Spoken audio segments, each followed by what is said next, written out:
Hi folks, it's Marvin Music with MedicareSchool.com, and we want to welcome you to this edition of our live event where we're going to spend just a few minutes talking about an important topic about Medicare, and then we're going to dive into your questions. And so we're thrilled that you're a part of our event tonight. I want you to know you can start putting those questions in now. We'll take them for about an hour and a half, usually about an hour and a half. I'm worn out by then, so we're happy to answer any questions you have about Medicare and also about Social Security. If you have those questions, put those in your question. I want to be able to help you, so if you're so brief, the question will make no sense to me, so be sure that it does. I also want to let you know I have a person with our staff that's I've asked to come in tonight to join us. You're actually going to start seeing her. Her name is Erica Smiley. A very good name for her. She is sweet and genuine, and we're grateful to have her part of our team. But you'll see her also on some of the content with our YouTube channel. We asked her to help us with that. She's a great person and a woman of integrity, and I'm thrilled to work with you. Oh, you talked me up. I'm happy to be here. Yeah, glad you are. And so, but you'll see her on the YouTube channel as she works with me in creating content that we hope will be helpful for you as you are on your Medicare journey. Either you're just beginning that journey or you've been on it for a while. So, Erica's glad to have you tonight. Thank you. We are going to talk about this one subject this evening real quickly, and that is the number one reason someone should choose a Medicare Advantage plan. And so I think those of you who have watched me for a while know that I prefer Medicare supplemental plans. I believe there's great benefits to having supplemental plans. Supplemental plans, though, are not for everyone, and the reason for that is because not everyone can afford a monthly premium to pay for a supplemental plan, or maybe they can afford it and don't want to. And so I believe the number one reason to get an Advantage plan is if you're just saying, hey, I simply cannot afford to pay that monthly premium. Now remember, when you enroll in an Advantage plan, the criteria to be able to be eligible for one is you have to be enrolled in Medicare A and B. So you're enrolled in A and B, so you do have to pay your Medicare Part B premium. For the majority of people today, that's $187 a month. Your Part B premium is always based upon your modified adjusted gross income. Modified adjusted gross income is what the government looks at to determine how much you pay for Part B. And if you're on Medicare this year, 2025, they look back at your 2023 modified adjusted gross income. So if you're new to Medicare, not aware of this, the formula is really very simple, and that is that modified adjusted gross income is your AGI, which is your adjusted gross income, which is on line 11 of your tax form. And then it's modified by adding back in tax-exempt interest. Now, the majority of people don't have tax-exempt interest, but if you do, it's probably because you invest either in U.S. savings bonds or municipal bonds. And those, the interest on that is not taxable, federally taxable, but you still report that on your federal return. And that is on line 2A. So we take line 11 and we add line 2A to that. And that determines our modified adjusted gross income. And so Medicare establishes some thresholds. And those thresholds are right now for a single person, if we stay below $106,000, or a married couple below $212,000, then we pay just the standard Part B premium. Again, that's $187. Now, if I'm above those thresholds, then we have additional amounts that are added to our Part B premiums as well as our drug plans. Those additional amounts are called IRMAAs. It's an acronym that stands for Income-Related Monthly Adjustment Amount. And so people that are considered high income, above the 106 or above the 212, pay more for their Medicare. And so my point is, if we're enrolled into an Advantage plan, we're still paying something, and that is we're paying our Part B premium. But beyond that, the majority of insurance companies right now do not charge any premium for you to be on their Advantage plan. Now this year there's about 3,700 different Advantage plans across the country. They tell us that the average market right now, average person in the market is going to be able to look at about 43 different Advantage plans. So there's lots of options. And so 2 out of every 3 on those on average is going to have a 0 premium. We paid Medicare, but we don't have to pay that insurance company to enroll in their plan. And the question is, well, why? How can they do that? Well, because the government actually funds those plans. and they give the insurance companies about $1,100 a month for everyone that enrolls in those plans. And so instead of you paying a premium, what you do is you have cost sharing. There's some things you're going to have to pay for the services that you get. Now, there are a few services on Advantage plans that are zero cost. Usually a primary care doctor visit, zero. Basic lab work is zero. So there's a few zeros. But the majority of services we get on the Advantage plan is going to have with it a copay or coinsurance. And so the copays are very reasonable, but you're responsible for those. And so for someone who says, I don't want a premium, the way you're going to pay is for the services you get. So if you go to the hospital, probably going to cost you anywhere from $300 to $400 a day. If you have an outpatient surgery, probably going to cost you probably $250 to maybe $300 for that outpatient surgery. If you have a CAT scan or an MRI or a PET scan, those scans will cost you about $300 each. And so the point is, on an Advantage plan, we pay as we go. So for people that can't afford a premium or don't want to afford that monthly premium for a supplemental plan, then you enroll into an Advantage plan and you just simply pay as you go. Now, one of the good things about an Advantage plan, which I prefer better than A and B by itself, is at least we have a max out of pocket. Every Advantage plan is required to set an annual max that you will have to spend out of your pocket during that year. And so you pay copays, you pay coinsurance till you hit the max. And right now the average HMO is about $4,000 for the year, and the average PPO is about $9,000 for the year. So we don't pay a premium, but we pay as we go until we hit the max. And if we ever hit that max for the year, then we're done. You put your checkbook away, your wallet away, you're done. And then those max out of pockets reset every January, and then we're back to paying copays and coinsurance again until we hit the max. All right, so that's the reason I would get an Advantage plan if I said I can't afford it or I don't want to afford it. Now, I'll wrap this up, but I do want to say this. For those of you that decide you do want to get a supplemental plan, you are going to pay a premium. Your top two plans right now are the G plan and the N plan. I'd say the average G plan right now for someone turning 65 is going to be in the neighborhood of about $150 a month. An N plan is going to be about $110 a month. Now, there's some states that are more, there's some states that may be a little bit less. I'm just saying across the country that's going to be an average. But we're paying for that plan, we're paying a premium. Well, why would someone do that instead of taking something for zero? Well, because folks, you get what you pay for. And so why people have supplemental plans, and by the way, I'll be 65 soon, I'm going to get a supplemental plan. And I'm going to pay that premium because I like the benefits that come with the supplemental plan. I never have to worry about networks. You have that Advantage plan that was zero premium, you still are going to have HMO or PPO networks. All the doctors are not going to take those plans. If a supplemental plan, I pay a premium, I can go to any doctor that takes Medicare, any hospital that takes Medicare. And 99% of all doctors take Medicare, 100% of all hospitals do. So the point is, I paid a premium, but I have now almost an unlimited amount of networks available to me. The second reason I like SUPs is because I never have to worry about a pre-authorization. The supplemental insurance companies have no say-so whatsoever in what healthcare services you get. Medicare sets all the rules. If your doctor says you need this surgery, this scan, end of story. You don't have any insurance company that can interfere, delay coverage or deny coverage. We experience that with Advantage plans. So again, you pay a premium, but you get the benefit of no pre-authorizations. And then lastly, and I could list off several things, but I also like SUPs because they're permanent.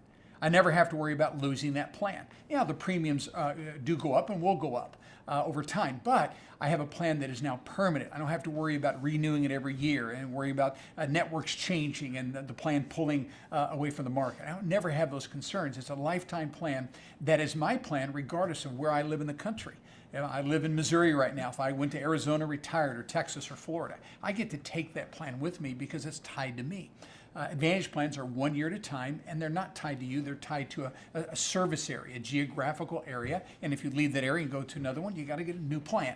And so my point is, I think there's some great benefits with supplemental plans. But if you say, hey, Marvin, I don't want to pay the premium, can't afford it, then I think supplemental plans are a wonderful, Advantage plans are a wonderful, wonderful choice. Let's just find a plan that's going to be the best fit for you based upon your doctors, your prescriptions, and then enroll in that plan. And so we write them. About 75% of our clients have SUPs, 25% have Advantage plans. So there is a place for them. And so if that's what you think is best for you, we'd be delighted, of course, to serve as your broker and make sure you get the right plan. All right, so I am ready for questions. So all right. That was kind of a mouthful, but hopefully it was helpful. We can talk more about it through the chat if you would like. All right, let's get going. All right, let's kick it off with the first question here. So the first question is from Margaret Holm, and she wants to know, I'm on a plan G with UHC, and my premium is being raised twice a year. Can I keep Plan G but switch to another provider without underwriting? If not, why not if I'm not changing from a supplement Plan G? Okay, very good. So let's talk about the first one, about United Healthcare. They are a unique company in that you will see price increases occur twice a year. However, all companies are going to go up. Let me say it this way: most companies are going to go up on an annual basis for sure, and most companies it's just one time. What United Healthcare does is this: when a person enrolls with United Healthcare, they get what is called an enrollment discount, and that enrollment discount for a 65-year-old is normally about 39 to 42%. And so if I take it at 65, I've got this 39 to 42% discount. And then when I turn 66, they remove that discount by 3%. So what you're losing is the enrollment discount. So it's really not a price increase. It's just that discount being removed 3% a year. And then what happens is you're experiencing what we would refer to as a group increase.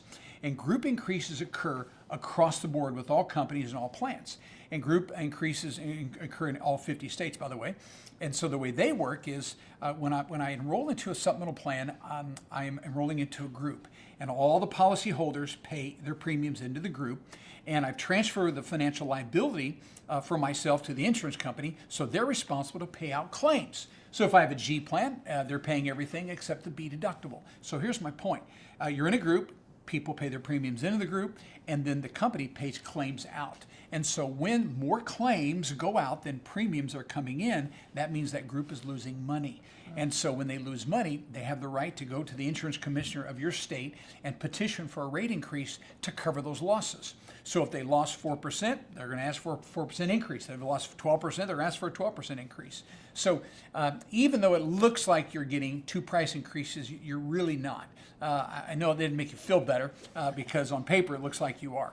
But you're getting that group increase as all companies are going to have, and then you're losing 3% of that enrollment discount. Okay? And by the way, we're brokers. We write for lots of companies. I will tell you that in the long haul, we have found that United Healthcare is one of the more stable companies across the country. We have had people that stayed with them for 15, 20 years, and they can look back and see how other companies performed, and United Healthcare was really very stable. I'm not saying you shouldn't switch. I'm just saying to you, as a general rule, United Healthcare is still a very solid company. And let's keep going. Now, can you keep your Plan G but switch to another provider without underwriting? Well, it just depends where you live. We have some states that are called birthday rule states. There's about a dozen of them right now.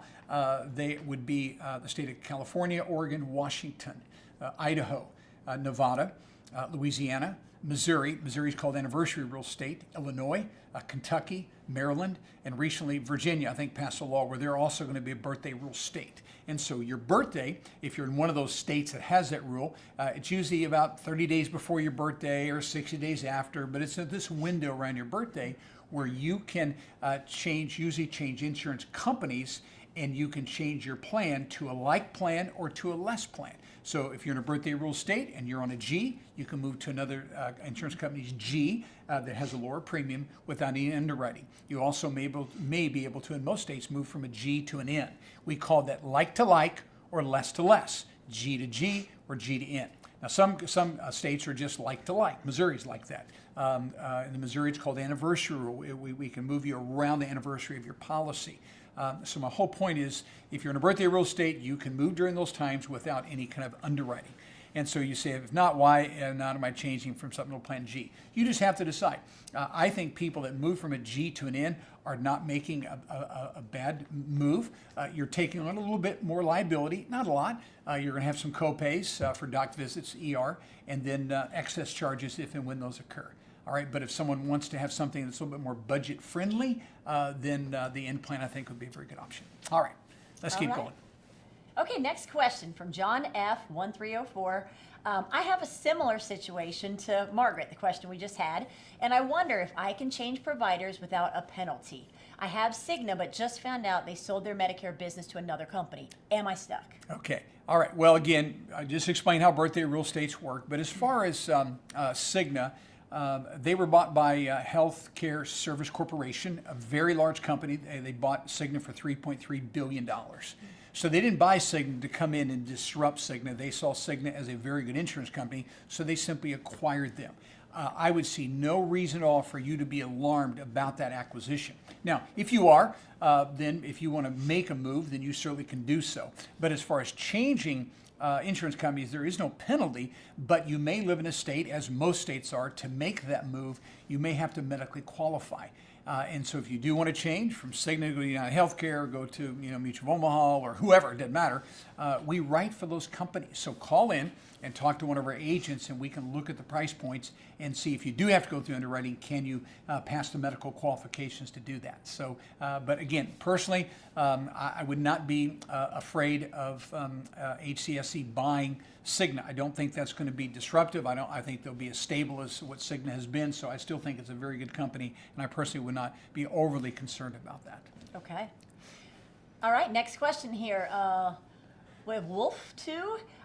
If I need a hip replacement this year and have already met my Part B deductible, is there also a Part A deductible that I'll have to pay? I have a Supp Plan G with Aflac. Okay. Well, there is a Part A deductible, but you will not have to pay it because your Supplemental Plan G covers all the gaps on the Part A. It's going to cover the deductible. It covers extended hospital stay copays and extended skilled nursing facility copays. So everything on the A side is covered by your G plan. Now, for those of you watching that are an N plan, the same thing would be true. N and G cover all the gaps on the A. And so if you've met your B deductible, then you should have no further out-of-pocket expenses at all. And so if you get a bill, don't pay it because it should you shouldn't get one. We meet the B deductible once a year, and then it's going to reset every January. Okay? Yep, that's good news for him. All right, next question here. Rhonda Holloway asked, do I have to get Medicare? I have MediCard now and will be 65 in September. Okay, MediCard. Are you saying you got, is that Medicare card or what's Medi? Is that Medicaid? Medi-Cal? Yeah, Medi-Cal. I just don't know. Rhonda, what you're saying there, if you're no longer working. Oh, it's an HMO. Okay, Rhonda, I'm not positive, but here's the point. If you are no longer working, or your spouse is no longer working, and you're not covered by an employer-provided plan that has 20 or more people in it, then yes, you have to go on Medicare at 65. The only people that don't have to go on Medicare at 65 are those that they're working or their spouse is working, and there's 20 employees or more on the payroll. They don't have to do A, they don't have to do B. So if that describes you, you don't have to have Medicare. But if it doesn't describe you, you have to go on Medicare. Now, if you're talking about, if you're saying you have Medicaid, then you most certainly have to go on as well, because Medicare pays first once you're 65, and Medicaid is going to pay second. Okay, so let's keep going. All right, next question. Danny Armand wants to know, I'm retiring this year, so my income next year will be below the $106,000. Can I successfully appeal my IRMAA for next year, even though I was above $106,000 last year and this year? Okay, very good. Okay, no, okay, but you said you were above 106 last year and this year. You're retiring this year. The income next year will be below 106. Okay, what's going to happen? It just depends on when you're going to start your Medicare. But let's suppose that you're going to start it when? When do we want to assume that? You're retiring this year. So I'm assuming that you're going to start your Medicare this year. So they're going to look back at 2023. They're not going to look at 2024. They're going to look at 2023.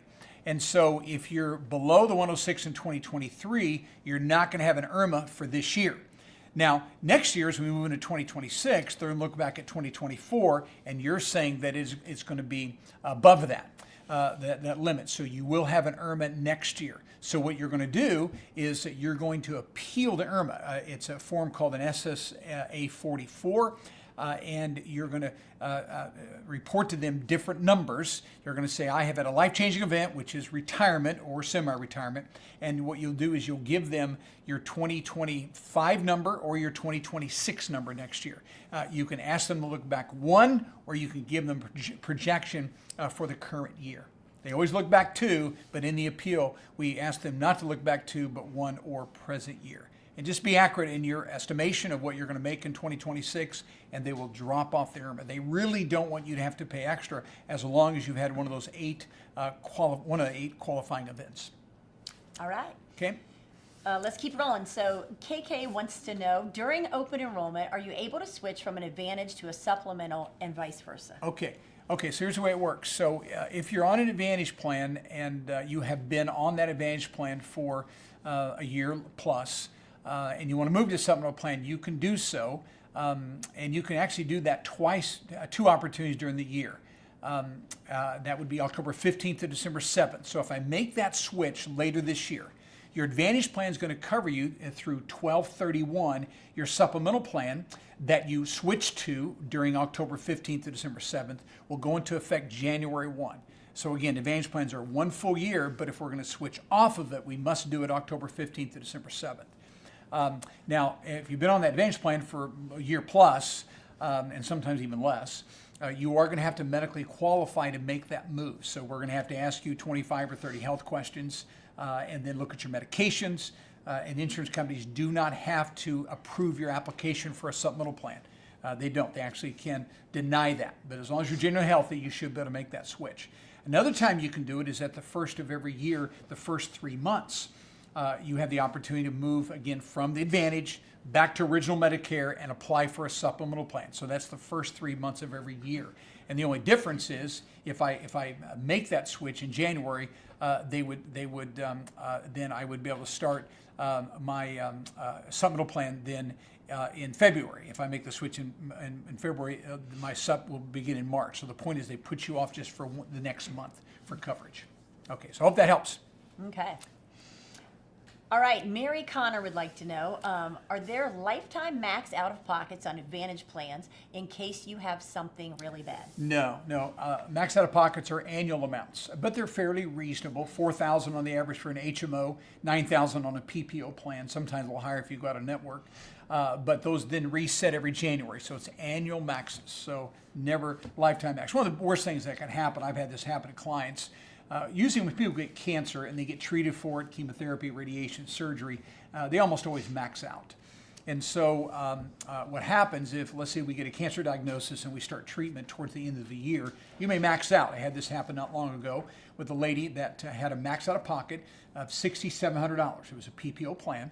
And she maxed out because of cancer treatment, but her cancer treatment was not over. It extended into the next year where the max out of pockets reset in January, and then again she had to meet another $6,700. So she literally spent $13,400 within a matter just of a few months. But that would have been it, okay?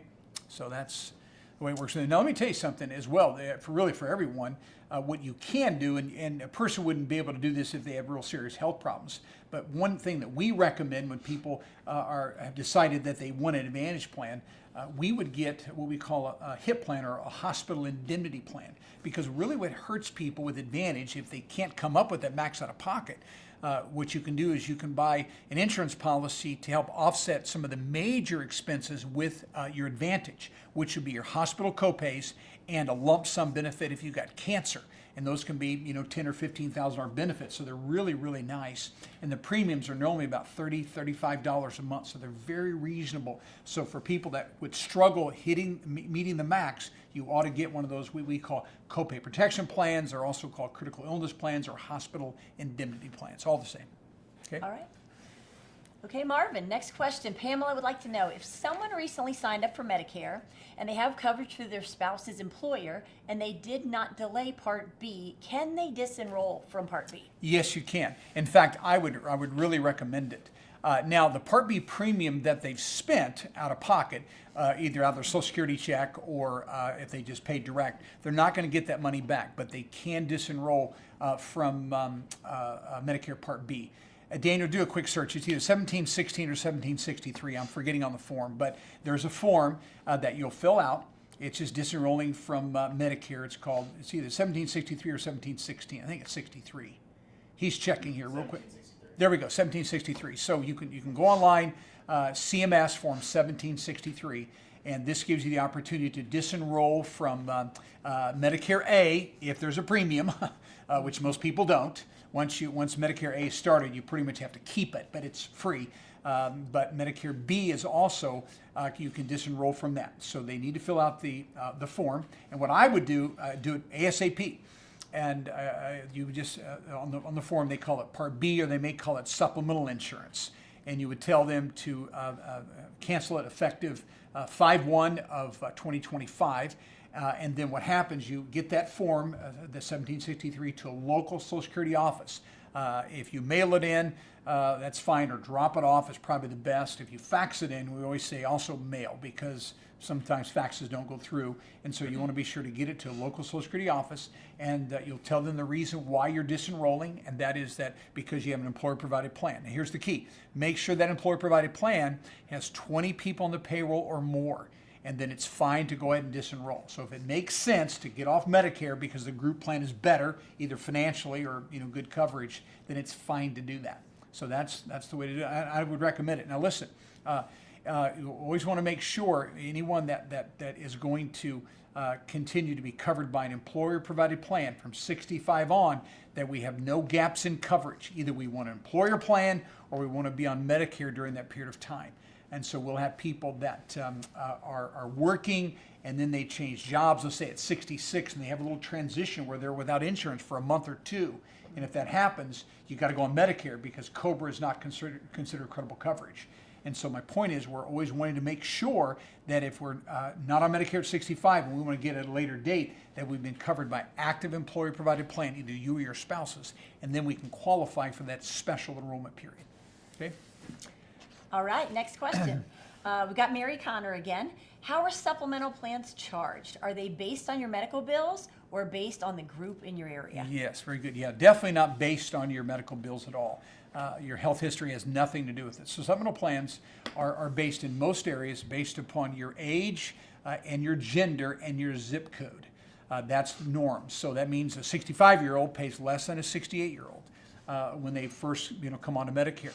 Now there are a few states, there's actually 8 of these states in the country that are community rated. And what that means is that regardless of your age or your gender, everybody in those states, community rated states, pay the same premium. That means really that the 65-year-old is paying more than they really should have to be, because it's an average of all the people that are on the plan. So the 85-year-old's getting a bargain, right? Yeah. The 65-year-old's paying more. That's community rated. And again, states decide that. You and I don't have any say-so in that. But again, that's only 8 states. So all the others, it's going to be based upon how old we are when that policy was issued. And then, of course, they'll go up after that. Okay? All right, we've got one from Jeff Silverman. How do prescription plans tie into supplement plans? All right, so prescription drug plans do not tie into supplemental plans. Part D plans are for the prescriptions that we self-administer. And so Part D plans are for your cholesterol meds, your blood pressure meds, maybe your insulin.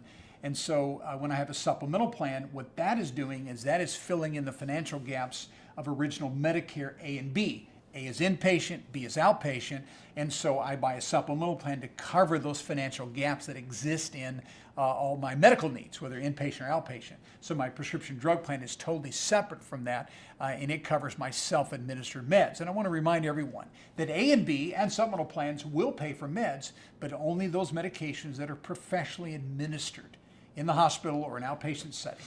Okay? All right. All right, we've got Brenda. Brenda, I don't want to mess up your last name, Descateau, I think, here. Once you've met your Medicare deductible, and once that's met, and supplements have been paid out, are you liable for what the doctor sends you in a bill? Okay. How does that make sense? Okay, very good. So, of course, I don't know for sure what plan we're talking about, but let's just say we're on a G plan. And so if you've met your Medicare B deductible this year, that's $257. Okay, and so what happened is your G plan would not cover that $257. So the first $257 of things being billed through the B of Medicare, which is all doctor services, durable medical equipment, outpatient type work, you pay for the first $257. And then any bill that comes through after that, you would never pay. You're not liable for it at all, because Medicare on the B side pays that 80%, and your supplemental plan is going to pick up the balance. So you're not liable for it. So what I would do, if a doctor sends you a bill, if you're on a G plan, if you haven't met your B deductible yet, then you need to pay that bill. Okay, if you've already met it, you just don't pay it. There's something that's probably gone wrong in the billing process, something wasn't coded correctly, but don't pay it. And normally you can call your insurance company and you can discuss that. And they may say, oh, that one was applied to your deductible, but you're saying you've already met it, so again, don't pay at all. Something's happened within their billing system, and again, it could be that they sent you a bill and now they've since been paid by the supplemental company, so you're no longer liable. But here's my point. If you're on a G plan, you're only going to spend $257. That's it. And after that, pay no one. Okay. All right. Next we have Jody Malmay here. I have Medicare Part A. Yep. Still covered by an employer. What is the waiting period for treatment after I sign up for the additional B, G, and D? Okay. All right. They're not retired yet, but they're compensated. Okay. Yeah. Well, there is no waiting period. Sounds like to me you've had an employer-provided plan. So what I would do, if your employer plan is going to end, let's just say this month 4/30, and we're going to start Medicare May 1. There'd be no waiting period whatsoever. That just simply does not exist in the system. Okay. Now I would tell you this. Let's say that someone just had A and B only, and they decided to get a supplemental plan. Let's say they had A and B only for a couple years, and now they're 67. They pick up a supplemental plan. Then any pre-existing condition in most states will not be covered for 3 months or 6 months. Okay, because you didn't have any prior coverage. But if I'm new to Medicare and I'm just starting my Medicare B, then all pre-existing conditions will be covered. So there is a time when there could be that waiting period if someone went without insurance and then added that supplemental plan for sure. It varies state to state, but basically 3 to 6 months. Okay. Okay, only pre-existing condition. Everything else that's brand new condition would be fully covered immediately. All right. All right. Okay, let's see what's next here. Jack Frost, Supplemental G, United Healthcare is stable and has good reviews.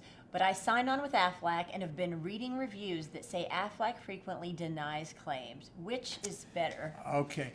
Well, I will tell you that has not, I believe you, that you've heard this, but if someone is saying Aflac is frequently denying claims, there has to be some type of a billing error with the provider. We have a customer service team, and we follow up and we help our clients with all these kind of problems. But 99% of the time, it is because there was some kind of a coding error. Because if it's not coded correctly, Medicare is not going to pay, and therefore the supplemental plan, Aflac, whoever it is not going to pay either. So I will tell you right now that Aflac, their book of business is actually managed by Aetna. It's called Tier 1, and this is just not going to happen. If Medicare pays, Aflac is going to follow. So I would have to know more before I could jump on board and say, hey, Aflac's not paying claims, because there's another side to the story for sure. Okay, Jack? So something's up there. But Aflac is definitely paying claims. We have thousands and thousands and thousands of people on Aflac, and we've not had any problems whatsoever. But I think United Healthcare is an awesome company as well. All right, let's keep going. All right. All right, Tina Wright would like to know, I'm a 74-year-old widow in Florida with Plan G. Do I need to pay for a supplement, or can I make the co-pays myself? Okay. Well, if you have a Plan G, Tina, that is your supplemental plan.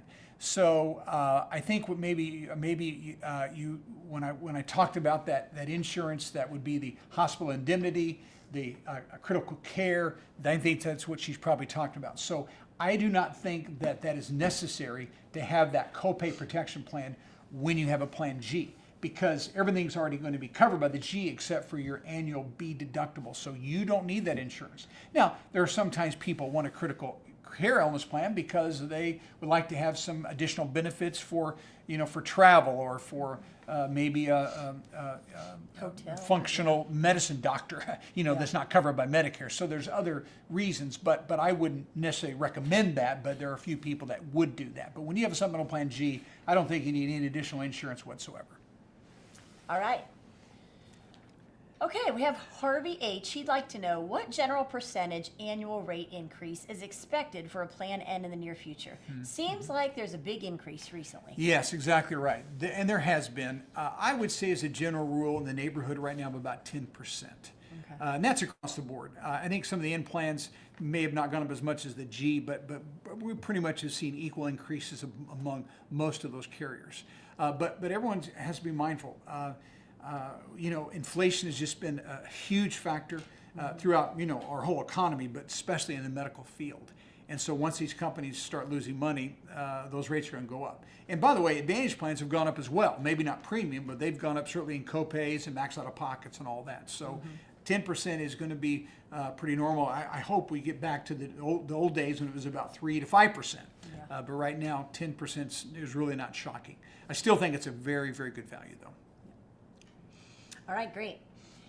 Next question, Ren H. On my husband's employer plan, over 20 workers on the good plan, you all helped me get Plan A. Having surgery in the next month, will Plan A pick up any of my copays? No, it will not. Now, but it could pick up coinsurance, and there's a difference. Remember, copay is a flat dollar amount. Coinsurance is a percentage of the bill.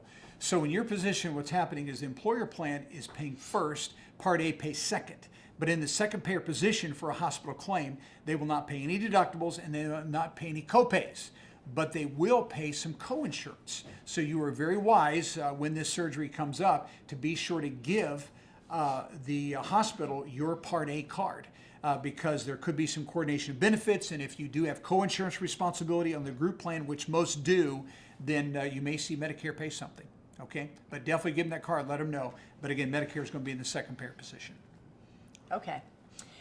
Scott H. would like to know, I've been on MediShare for several years. I'm considering the MediShare 65 Plus as my supplement. Is there a problem with medical billing or medical bill sharing with Medicare? Okay, well, that really is up to how MediShare is going to process the claim.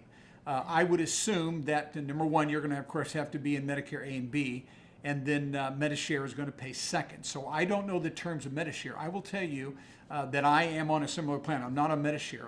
Just so you know, I used to be a pastor. I don't know if you knew that or not, but I was for 20 years. Yep. And my church actually put our family on a similar program to MediShare. It's called Samaritan Ministries, and frankly, I'm still on that plan. And so it's worked very, very well. But I can assure you, when I turn 65 in January, I am not going to be on that plan. And I'm going to tell you the reason why is because though I still have a good plan, I have a responsibility of anywhere from $500 to $700 a claim, and then secondly, there's always a max out of pocket that the plan will pay.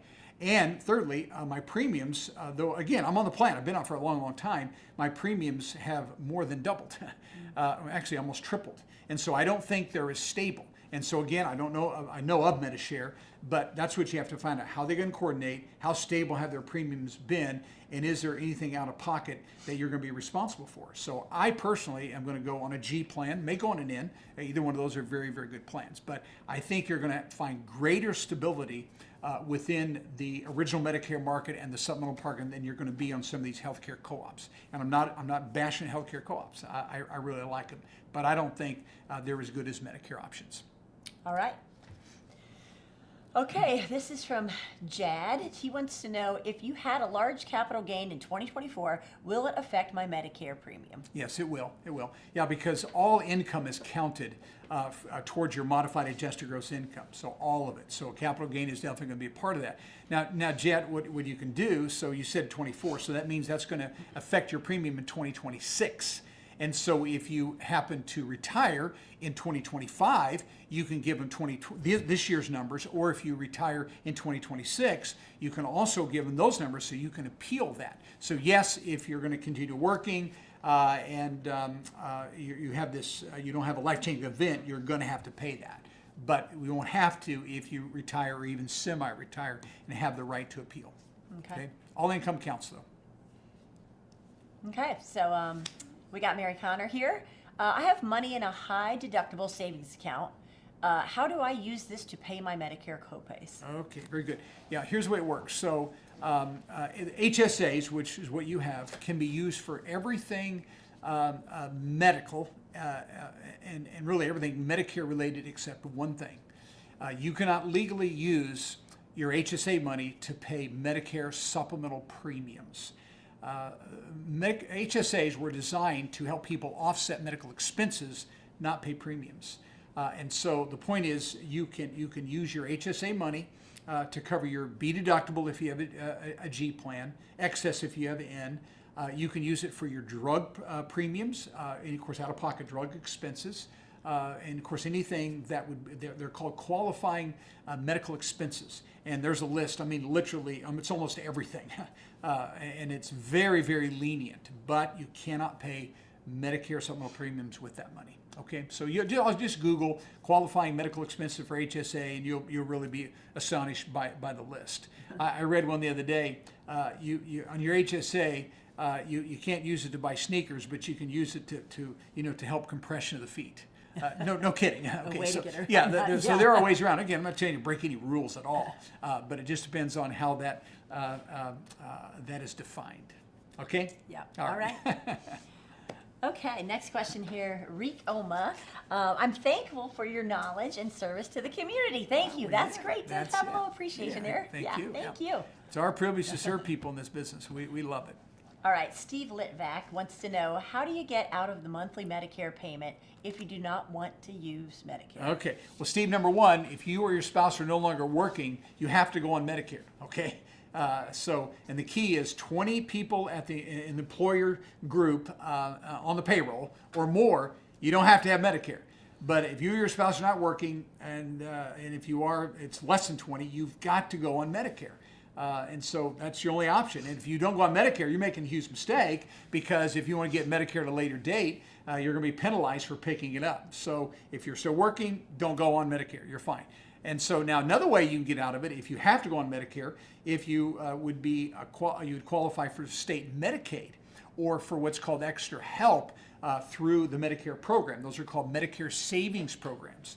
So you can apply for those through state Medicaid or through the Social Security department, and you can apply. And so then they can help offset some of those expenses. They actually will pay your Part B premium for you if you're low income and low assets. So that's another way around it, by getting some additional government help.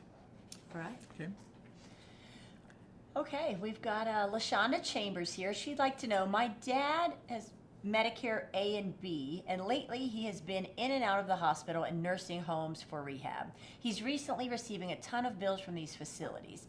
Is there insurance that he can purchase? No, there's not. Now, LaShonda, what he can do, here's what I would do. In fact, you ought to call in. I'm not sure where you're from, but he only has A and B. He probably has some kind of health issue where we could put him on what's called a chronic SNP plan. You can add those anytime during the year as long as he has medical conditions. So that's what he needs. Now, it's not going to help him with these previous bills, but it could help him in the future. Now, when it comes to, when you said nursing home and a rehab, that means there's likelihood of recovery. That would be a skilled nursing facility, and that is covered by these plans as well. So that's really what he needs to do to kind of stop the bleeding. And really, this is something that I want to encourage everybody. In my opinion, this is the worst option. And I'm not trying to be unkind, or beating one up here. But A and B is your worst option. The next option, much better than A and B, is to get your Medicare Advantage plan, because at least they have a max out of pocket. That's what I like about Advantage. Now, I still like supplemental plans. I think it's the premium insurance, but if you can't afford it, then the next best thing is that Advantage plan, because at least I have a stop-loss limit. I'm not going to spend any more than $4,000 a year or $6,000 a year. In the A and B by itself, like your dad has, it's unlimited. It just keeps going and going and going. Okay, so that's what I do. Call in and tell them, and you can call in right now. We have agents that are live, and tell them that Marvin talked about a chronic SNP plan. Chronic SNP stands for Special Needs Plan, and if there's one available in an area, we can actually enroll him for an effective date of 5/1. Okay, that's what he needs to do. All right.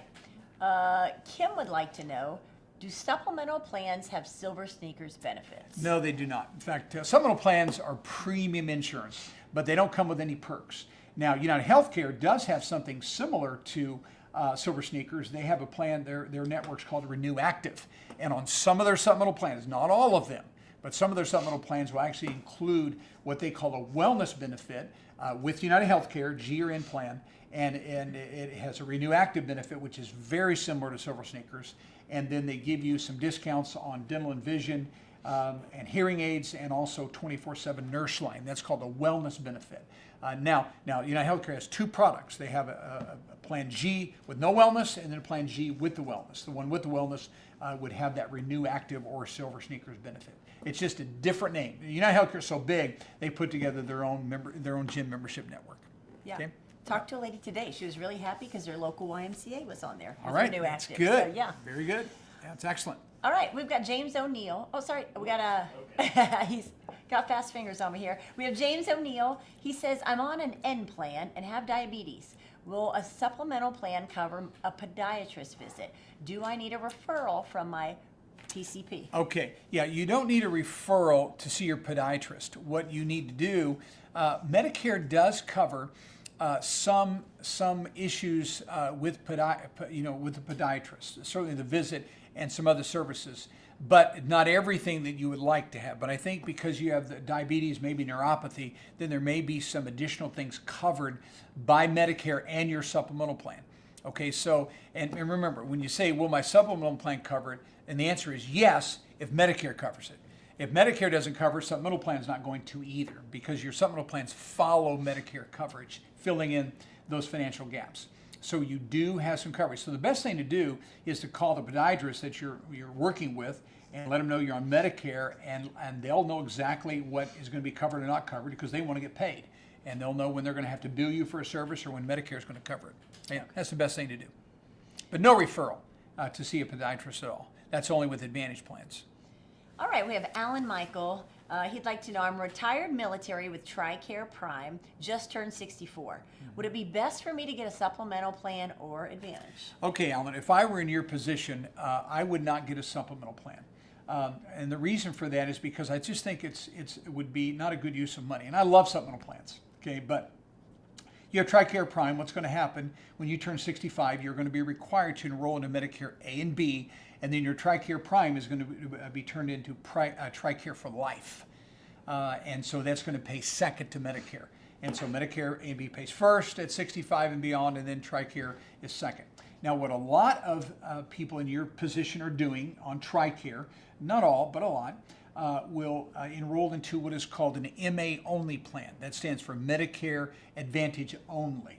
And that is a plan, of course, be a Medicare Advantage plan, but what will happen, why some Tricare people are doing this is Tricare will coordinate all your health care benefits either with original Medicare, or they'll work with the Medicare Advantage company, filling in all the copays and coinsurance that you'd be liable for. Tricare will do that. And so you're saying, well, why would someone that's on Tricare do that? Here's why. Because they like the benefits of the Medicare Advantage plan, the gym membership, the hearing aids, the dental benefit, all these things that Tricare does not cover. You can get those, but medically now, Tricare will still coordinate with the Advantage plan. And so that's an awesome benefit. You're still going to get your prescriptions through Tricare, because there's a Part D plan that's credible with Tricare. Now with Tricare, you are going to have a $3,000 max out of pocket. You have some cost sharing, and so you can eliminate that altogether because you're going to have very little out of pocket with that Advantage plan. A third benefit of this would be most of the MA-only plans are going to give you a give back towards your Social Security check. And so a lot of them are $150, $175 a month. So that Advantage company, because they don't have to cover your drugs, they will give you a credit back towards your Social Security check, which means your Part B premium is going to come down. And so that's called an MA-only plan. We write those all the time. Now, you don't have to do that. I'm just saying to you that there are a lot of Tricare people that are doing that. The good thing with you is that, let's say you don't like that Advantage plan, say, I don't want to do this anymore. At any time during a Medicare open enrollment, you can drop your Advantage plan and just go back to A and B with the Tricare for life. Okay? All right. Okay, next question here. We've got Danny again. I live in Louisiana and my birthday is in January. Currently on Blue Cross Blue Shield Plan G. Can I switch to another Plan G with a different insurance carrier? Okay, very good. Louisiana is very unique. It's like Illinois. Louisiana does allow you to change. I think they're like to like or like to less, but I'm pretty sure with Louisiana, you have to stay with the same carrier unless you want to go through underwriting. Illinois does the same thing. Illinois is 65 to 75, and again, you have to stay with the same carrier. So, so Louisiana is one of those states. There's only two of them that do this. Most states allow you not only just change plans, like to less, but also change carriers. But Louisiana got to stay with the same company. But hey, if you're healthy, you can change to a different company and just go through underwriting. No problem. Yep. All right. We've got David R. here. He wants to know, I'm 65. I was laid off recently, and I am on Cobra. When I start my new job next month and get on my new employer's plan, will my time on Cobra have impacted me when I join Medicare in 2 years? Absolutely, absolutely. In fact, David, you are not in a good position. Okay, you're 65. I sure wish you could tell us when you turned 65. So laid off recently, and I'm on Cobra. Yeah. Start my new job next month, so you're saying in May. So it tells me that you must have had Cobra at least for the month of April. And you're not in a good position at all, David. I'd love to know when you turn 65, because you're not going to be eligible for an SEP, because once you turn 65 and beyond, you have to be covered by active employment provided plan. Cobra is not considered credible. So if you have 1 month or 2 months without, where you had Cobra and you're after 65, you are going to have a problem 2 years down the road. So I hate that you're in this position. Let me tell you, did he respond? Tell us when his birthday is? Yeah, David, you're not in a good position. For sure. And I'm trying to scare you. I'm just telling you the reality. So are we done? Because I can't help him beyond that if I don't know when his birthday is. Yeah. Okay, listen, David, here's what I want you to do. We had this happen a couple weeks ago on our call-in. I want you to call in and ask for Christina. Just call the 800 number. Christina's probably gone home for the day, but ask for Christina. And November 14th. September 14th? November. Oh, November 14th. Okay, so he was laid off recently. Okay, so what you have then, that's a little bit different. So I'm going to assume you're laid off maybe in March. So what's his date of birth? November 14th. November. Okay, so he was working. You were working. Okay, so it may not be as bad. So November 14th. What you're going to want to do, David, number one, I do want you to call into Christina. So what you're going to have to do, though, is you're going to use an SEP to go ahead and start your Medicare, because as long as you were working your birth month on, we have an 8-month window to bring you into Medicare without penalties and problems. And again, Cobra's not going to count. So Cobra is actually hurting you for the future, but you're still not too late to go ahead and start your Medicare A and B. But you're going to have to do it now. I mean, very, very soon. So he was laid off March 4th. Laid off March 4th. Okay, so he had coverage all the way through the month of March. So basically, Cobra is going to be April. Okay, tell me his birthday one more time. November 14th. Okay, Yep. November 14th. So it must have been 1959, I'm assuming. So December, January, February, March, April. Okay, so you will have a problem down the road, but you won't now. So what I would do with you, David, and it's maybe disappointing, but I would bring you into Medicare with an SEP, and you can make that effective May 1 or June 1. You're fine to do that. And you're going to have to do A and B, and it's just decline the group plan. Because you take the group plan, I promise you, when you try to apply for Medicare down the road, you're going to have these 2 months, or maybe 1 month, April, where you had Cobra, and it's not considered credible coverage, and they will not give you an SEP. You will not get Medicare that way. So best thing for you to do is say no to the group plan and say yes to Medicare. And if you want to call in and ask for Christina, and she'll let me know you called, and you give us your number, and I'll call you back personally, and you and I can walk through this. I'm happy to help you. I can't do it tomorrow, but I can call you on Monday. So ask for Christina, give us your number, and I'll call you and we'll talk about it. Let's keep going. All right, we have Mira, and she asked, I have Braven Health Medicare Advantage, recently diagnosed with CA. The facility that I go to, billing department, mentioned they bill out of network, even though Braven mentioned they are in network. She's confused about that. This facility I go to, billing department, mentioned they bill out of network, even though Braven mentioned they're in network. I don't know what you're asking. I mean, they just need to Yeah, work that out with the provider. yeah. Even though Braven mentioned they're in network, so.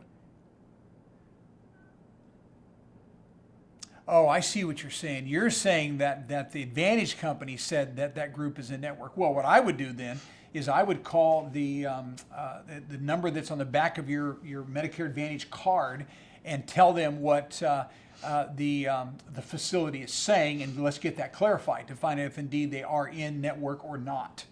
So that's what I would do. So call your Advantage company and get some assistance from them. They should be able to help you for sure. Okay. Sorry, I just didn't quite get the question. Yeah. All right, next question.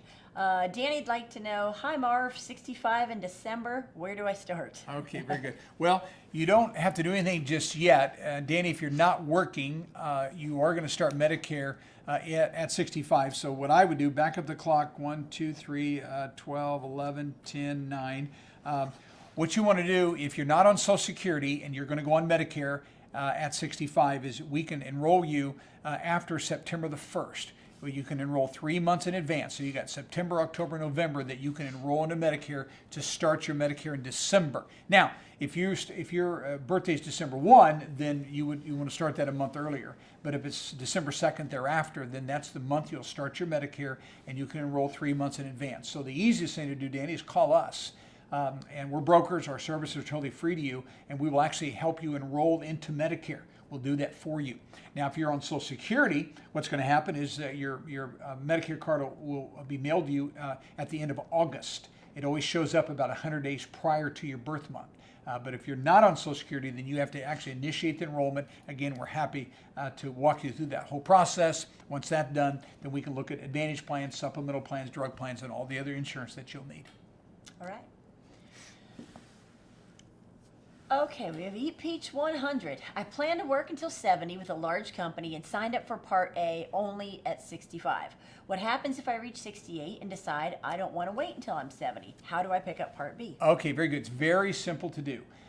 So there's actually 2 forms we use, and I'm assuming you've had this credible coverage back to 65. So you qualify for what we call an SEP, Special Enrollment Period. And that's how you're going to pick up Medicare B. And there's 2 forms that we have to fill out for a special enrollment. One is called an L564. We actually initiate that form for you, or you do it, and you actually get that form then to your HR department that will verify that you've been working and that you've had insurance at least back to 65. And that's the L564. And then the second form we use is called a 40B, CMS 40B.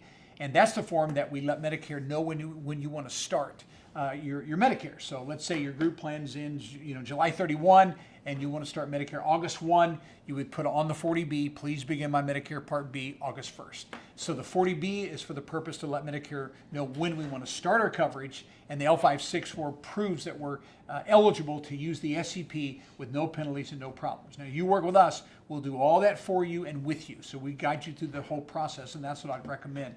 There's no cost for us to do that for you. We're happy to do that. Okay, so anytime you can do it. Now, I will tell you that we never do that paperwork any sooner than 90 days when you're ready to retire. The government will not process the paperwork that early. So it's that 60 to 90 day window is perfect. So once you've decided you set the retirement date, then 2 or 3 months in advance of that, call us and we'll walk you through the whole process. Okay? All right. Okay, Steve Litvak would like to know, not sure if this is a question for you. I rarely ever use modern medicine except for labs, and I do not take drugs. What type of insurance would you use? Well, I definitely would still get A and B for sure. You're going to have to do that. And by the way, I kind of lean that way too. I like some of the functional medicine type of people, though I'm fine with regular docs as well. So I understand that. But you still are going to need to have your Medicare A and B. And so if you don't want to afford a premium, then I would get a Medicare Advantage plan, because at least then you have an option. And you have also a max out of pocket set by that Advantage plan. Now, if money is not real tight, then what I would do is go ahead and get an N plan, so at least you have the flexibility of going to anyone that takes Medicare if you need to go beyond your functional medicine doctor. But at least get your A and B and get the Advantage plan. Again, that N plan may be $100, $110 a month, and if that fits your budget, then I'd have it in case you need it. But at least get the Advantage, okay? Yep. Yeah. All right. Generic here question. I turned 65 in January, so this is my last month to enroll in parts A and B. Could you please inform me about the latest date when I can enroll in a supplement Okay, plan? yes, okay, so January, so we got February, March, April, so you're going to start your Medicare B May 1. So if you enroll this month, by the way, they're going to backdate your A date to January, but you'll have a B date of 5/1. So from that date, now we have 6 months to get a supplemental plan with no underwriting. So we count the month of May, June, July, August, September, October. So you can officially submit a supplemental application all the way up to the last day of October. By the way, I wouldn't do that. I would do it, during the month of October if you want to put off that long. And then your supplemental plan will go into effect November 1. But after October, if you want a supplemental plan after that, you'll have to go through underwriting. So 5 months, and we always count the birth months. So May, June, July, August, September, October. Okay. All right, next question here. Ted would like to know, I turned 65 in July of 2024. I have A, B supplemental, B, and D. Unfortunately, I had to take money out of my IRA, putting me in a higher tax bracket. I'm being charged $674 a month for IRMAA. What can I do? Okay, all right. You turn 65 in July, have A, B, I take monies out of my IRA. So that meant you're on this year. So they look back at 2023. Okay, so what you can do, Ted, if here's what I would do: go online and Google a form. It's called SSA 44, SSA 44, and they're going to list in there 8 life-changing events. 8 life-changing events. So if you have one of those 8 life-changing events, which for you would probably be either retirement or semi-retirement, then if that happened to you in 2024 or 2025, then you can appeal the IRMAA that they're charging you right now. It's called a reconsideration or appealing the IRMAA. And so again, it's one of those 8 life-changing events. And so if that's your case, you want to take the time to fill out that paperwork. And it's very simple. You only have to submit, it's an 8-page document. You only have to submit the first 3 pages to a local Social Security office. And what you're going to do, we know they're looking at 2023. And so if your 2024 income is lower than 2023, or the 2025 is lower, you can submit either one of those years, and they'll look at those years and they'll drop off the IRMAA or reduce the IRMAA. Sometimes people are still high income, but maybe they're going to come down an IRMAA or 2. So you're paying $674 a month. So I think you're at the very top then. I'm looking at the IRMAA chart right now. So if you're single, you must be above 500,000, or married, joint return above 750. All right. So hopefully that helps. Yep. All right, next question. Mike Courier wants to know, I'm 67 and still working. When I stop working at the end of 2025, I'll be on a sub package with my employer receiving 60% of my salary with benefits including my company's group insurance. I work for a large corporation. The sub package ends at the end of 2026. Do I need to apply for Medicare A and B? Okay, yeah, when do you need to do that? Okay. Well, I would assume that that plan that your employer is going to extend, you're receiving 60% of my salary benefits. Well, it just depends on what your official employment end date will be. And what I would do if I were you, I would Google that form L564. You need to Google that. And you need to find out after you've retired how your employer is going to fill that document out. Because if they, even though they're going to cover your salary and you give your benefits, if they say your employment end date is at the end of 2026, then you're in a good position. But if they say your employment end date is going to be at the end of 2025, then my response to you is totally different. And what I think I would do, let me tell you what I want you to do. I want you to call Christina, and then let's you and I talk about this. I'm happy to call you back. Call Christina at our office. Tell her that Marvin said I'll call, and we'll get your phone number, and you and I can have a discussion about this, because this is not a real easy answer. I mean, I know the answer, but I have to ask you a few more questions about that. But you need to find out on that L564 how they would fill it out. And what I'm trying to establish is, are you going to be eligible for an SEP? And if you are, then I'm going to tell you can wait. But if you're not going to be eligible, then I'm going to have to tell you you're going to have to start your Medicare a little bit earlier. And I'm happy, Mike, to talk to you about this. I really am. So call in, ask for Christina, give us your number, and then she'll make sure you and I make contact. Okay. All right. Okay, next question. Miss Sarah would like to know, I'm 67 years and 8 months. I was forced to retire because of the company's severance offer. I just got my Medicare A and B. Because I travel a lot overseas, do I need to take Medicare D? Okay. Well, traveling overseas is not about Medicare D. Medicare D is about your drug plans. The answer is yes, you need a drug plan. Whether you travel overseas or not, everyone should have a drug plan. And even if you don't take any medications, we would suggest you get a drug plan. They're very low cost. I mean, there are some that are high cost because people take expensive meds. But if you take low cost meds, you still want to enroll into a drug plan. Because if you don't, what's going to happen is you're going to be penalized. And those penalties are lifetime. Now, what I would do if I were you, I would get either Supplemental Plan G or N. And both of those plans are going to cover you overseas, because original Medicare A and B doesn't cover you at all. So if you get a G plan or an N plan, both of those plans are going to give you $50,000 worth of foreign travel emergency benefits. And by the way, it's lifetime. It's not like they replenish that 50 grand, but at least you have something. In addition to that, if it were me, especially at your age, and I'm close behind you, I would always get travel health insurance. Travel health insurance will cover you during that two-week trip or 4-week trip, whatever it's going to be. And those are very affordable. It's called travel health insurance. Most of those policies cover about $100,000 worth of medical, and then they give you another maybe $250,000 or $1 million for air evacuation. And that's the big issue. If you're in a country where you can't get proper care and they got to put you on a plane or a helicopter and get you out of there, that ride's going to cost about $250,000. And so you want insurance to cover that. And so that's called travel health insurance. And I use a company called Travel Insurance Center. I've used American Express before. They've got decent policies, but read the fine print on the policies. Make sure it's a good one and they cover air evacuation. All right, so that's what you need. But get a drug plan. Whether you travel or not, you need it.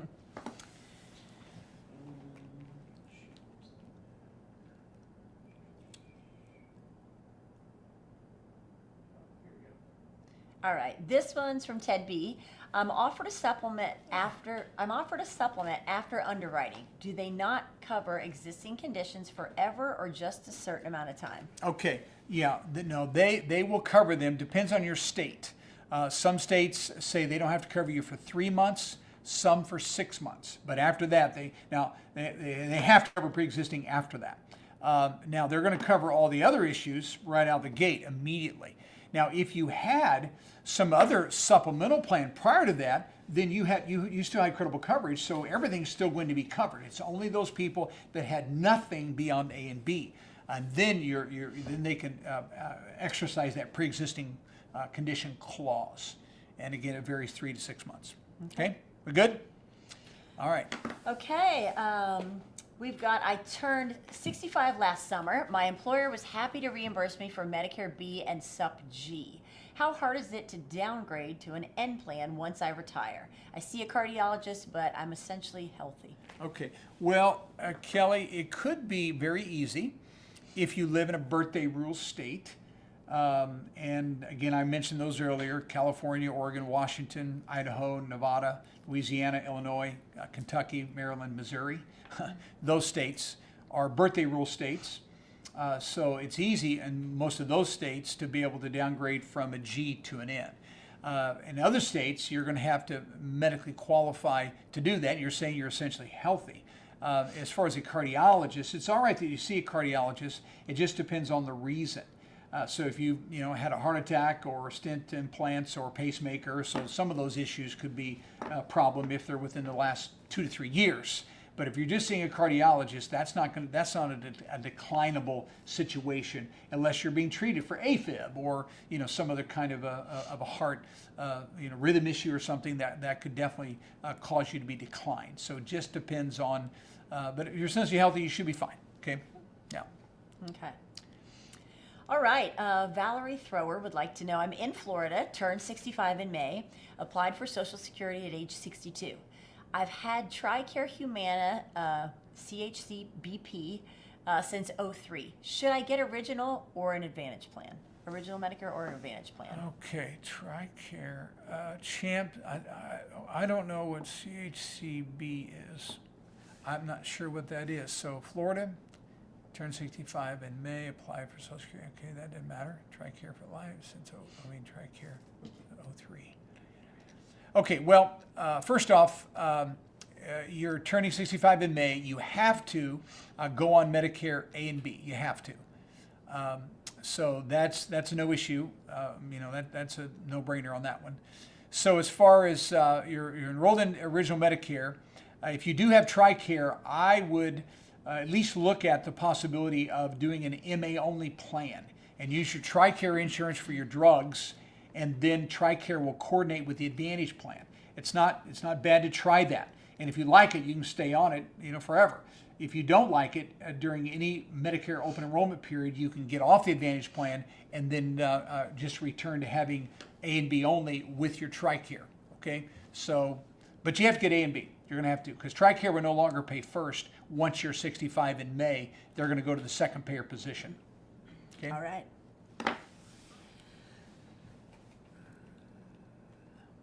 Okay, next one we have here, Jean Ellis. I turned 65 May 25th. I'm on Social Security.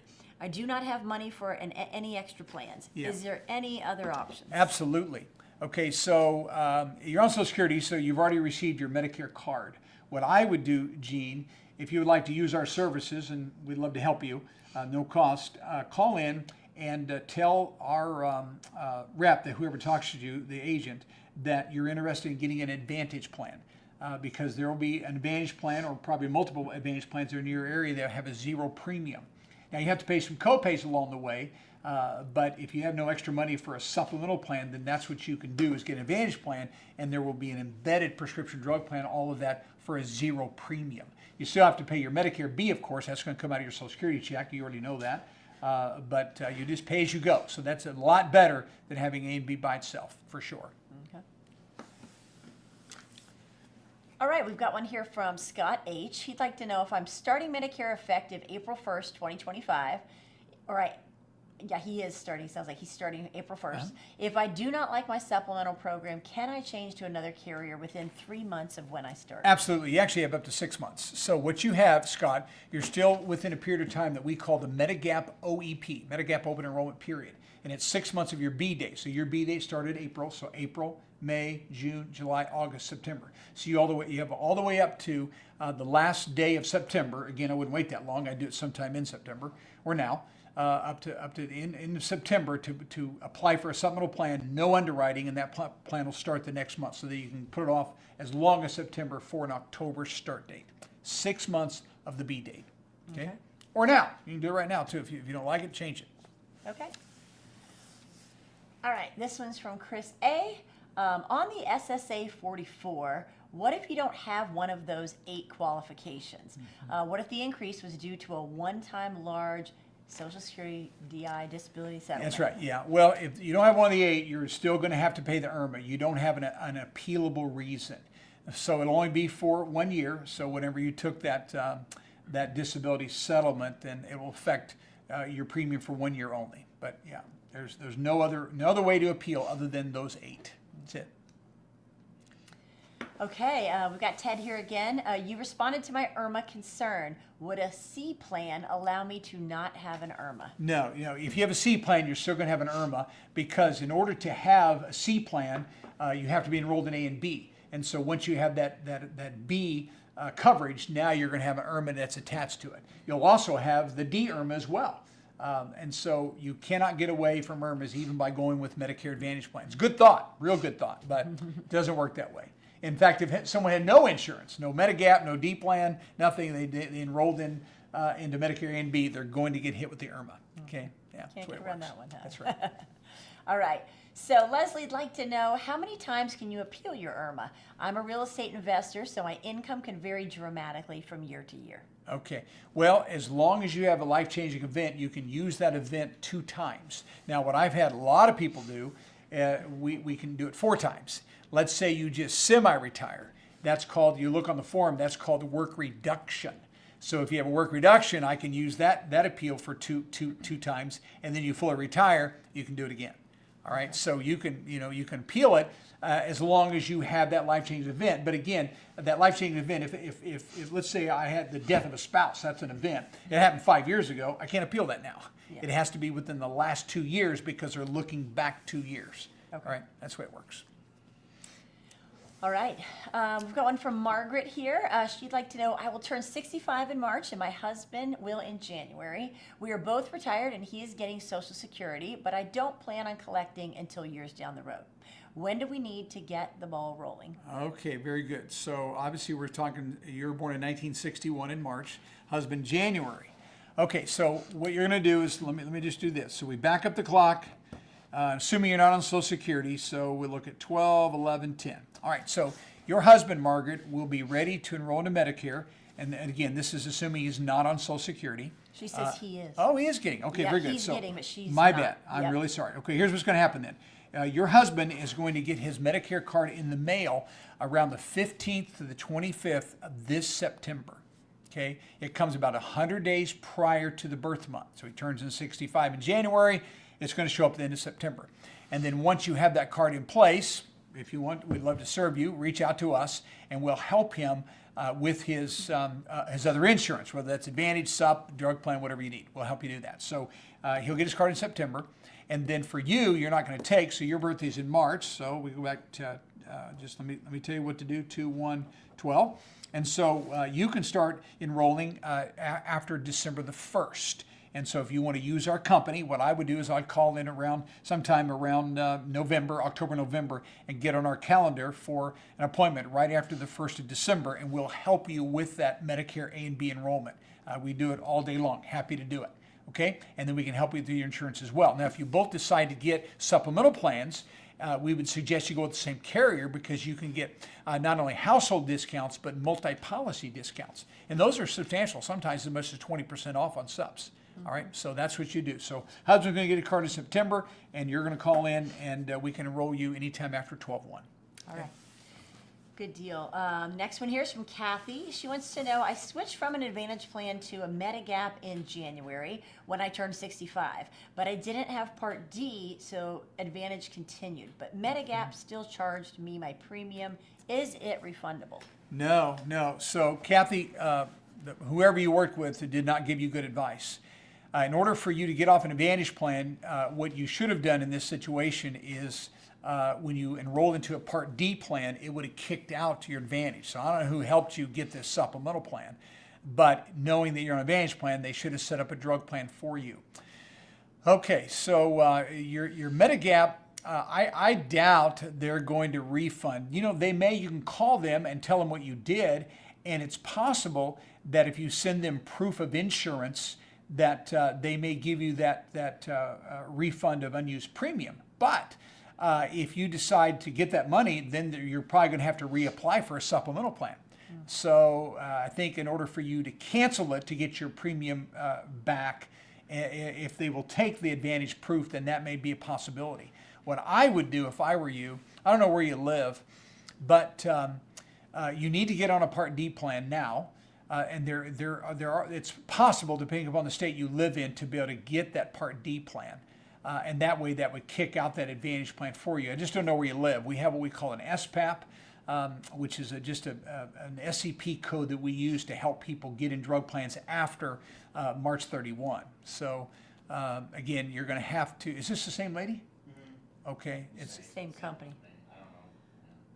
I'm not sure. Sounds like the Advantage and the Supp are with the same company. Yeah, I know that, but supplemental companies don't write drug plans. I see what you're saying. The Advantage plan and the Supp plan. Same? Okay. Well, the bottom line is the only way to get out of your Advantage plan is to enroll into a drug plan, and it kicks it out automatically, and that's what should have happened. Looks like she's in Michigan. She says, I'm in Part D now. She just missed it by a month. Okay. On one of the comments there. Okay. Yeah, okay, so I got it. So now your Advantage plan has been canceled. So call the supplemental company and tell them what you did and see if they'll do a refund of premium with proof of insurance. Maybe they will. I've just never had that scenario happen before. Mm-hmm. Yeah, I mean, we wouldn't let it happen, so that's why. Yeah. I've never seen it. But it may, Kathy, that's what I try to do. And they're just going to want proof of insurance. Yeah. All right. Okay. Next one here, we got Rio Frost. Mark Frost, I'm turning 65 on the 19th of April. I believe I'm looking at A, B, D, G, and I live in Tennessee. Does that sound like a good idea? I'm not retiring anytime soon. I'm self-employed. Yes, I think it's a great decision for sure. If I was going on today, I'm not yet, but that's exactly what I would do. I do A and B, get a G plan for Supp. Some people get an N plan, saves a little bit of money. Not a whole lot of extra risk. You need it. So that's a great decision, and we would love to be your broker. Give us a call. We write lots of business in Tennessee and be happy to serve you. One good thing about our company is that we don't just write you and say, see you later, have a great life. we actually have a customer service department. So when our clients have problems and things happen in health insurance, we help you. We'll walk you through any problem. There's no cost at all for our services. So please, we'd be your broker and would serve you very, very well. Okay. Okay, is that it? Okay, folks. Well, hey, we want to thank you for joining. If we can help you in any way, reach out to us, give us a call. We'd be delighted to serve you. And then we'll see you next Monday night at 5, and then again next Thursday, 5 o'clock. All right. Take care. Have a good evening. Thank you.